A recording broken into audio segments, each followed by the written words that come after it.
Hi, I'm Olivia Reynolds with Human Hearts Trauma. Today we're going to focus on personality disorders. Everyone's been asking for it. It's my most favorite topic because when I came into the field, I only worked on personality. I had a supervisor that taught me everything about DBT and personality disorders, and I got thrown into dealing with borderline personality and being exposed to it, and I was just so overwhelmed, but I learned so much about it and became obsessed about it because we end up diagnosing ourselves 17,000 different ways. The thing about personality disorders is subjective, and I really want to end the pop psychology about everyone Googling and posting memes of these like pieces of information that they're like, oh yeah, that's perfectly my person, and it's not. So much of it correlates with trauma, autism, other mental health disorders. They're all so similar, right? When the DSM came out, we had very many versions. This is the 5th edition. The 4th edition had personality disorders when we would diagnose people, but this one doesn't. We don't have to use personality anymore as a diagnostic criteria. So it's interesting because there's all these gurus out here that think about knowing they know how to diagnose people, but we don't no longer have to use it as a diagnostic criteria. The other parts of it is a lot of us are steering away from it because they're pervasive disorders that insurances don't want to see, and most people have labeled them as incurable, which they're not. There's lots of treatments out there. DBT is one of them that works rather well for people with, personality issues.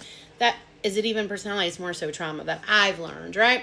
So we're going to look through the lovely DSM and we're going to compare some things in the overlap. I've spent years and years and years studying this. If you can see, I have a slew of books that I've read. I'm pretty nerdy when it comes to reading because I want factual information versus lived information. But I'll tell you what, the best learning experience I got to learn this stuff is seeing it in person. I can textbook everything and spend years in school studying this stuff, but if I don't physically see the actual applied applicability of this stuff, none of it's going to make sense because this is like the Bible. I can interpret it one way, and you might read the script, spare the rod, not the child, or whatever, right? Talking about spankings to some people. We all can interpret it differently, right? In the same way with this book, because it's very dense, it's dry, it has specific criteria, and if it doesn't match this, so you're supposed to do something called cross-threading, where you go through and you compare this symptomology to symptomology so you can rule out, I know for a fact it's this.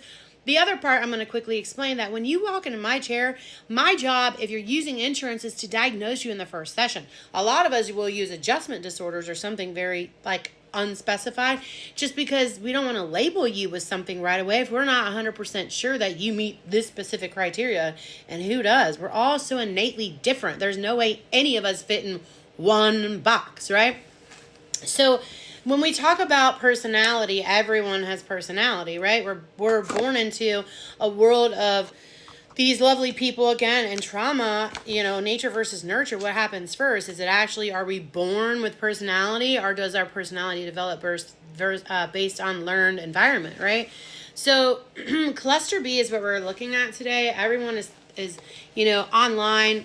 When I look on social media, TikTok, Facebook, YouTube, Instagram, I can't even keep up with all this stuff. I'm so old school. I try to use one thing, and now I'm trying to become a content creator because I'm trying to, enhance my business, and I'm just like, this is so overwhelming, and I just hear so much negative stuff that's not even true. I have been in the field for a long time, and I've had mental health in my family, and all the years of practicing, only saw and have seen 2 full-blown narcissists. But yet when I log online, I see it everywhere. And I'm like, this pop psychology has to stop.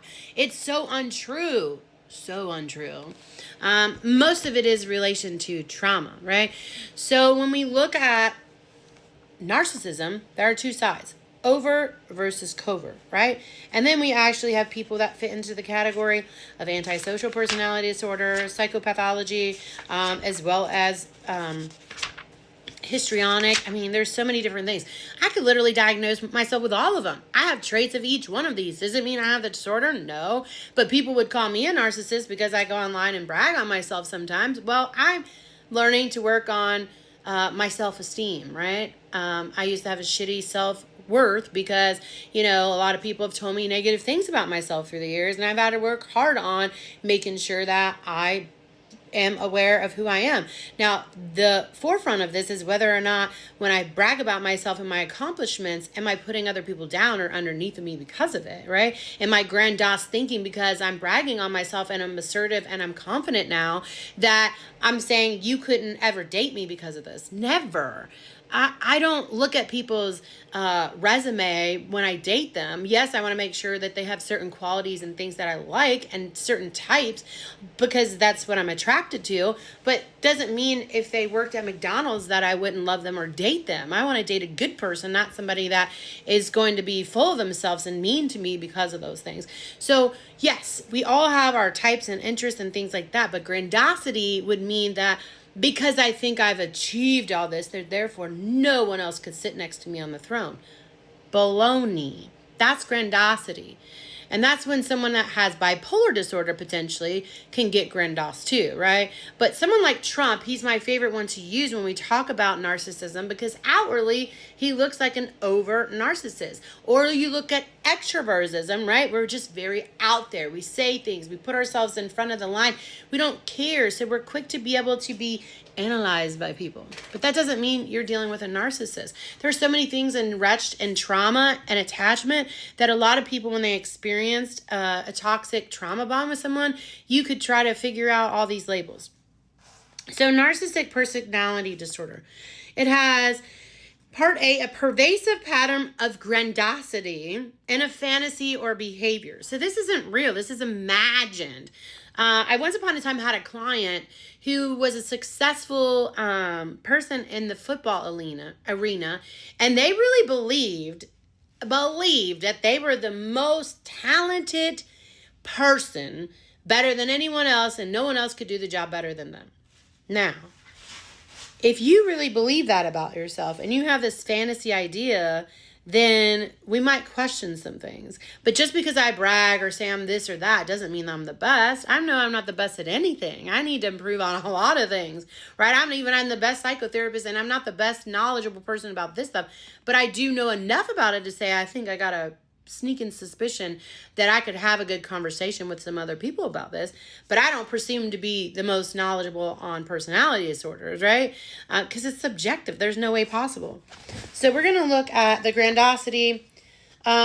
Is preoccupied with fantasies or unlimited success, power, brilliance, beauty, or idea of love. Again, right there, I could be that person, right? Because if you post selfies anymore, people will think you're selfish or full of yourself. No, I worked on my self-confidence. I used to be pretty low on my self-esteem, and so I have learned a way to build confidence. That doesn't mean I'm egotistical or a narcissist, but people that don't study narcissism, the overt and covert side of things, they really can just put these labels on people and try to just be mean.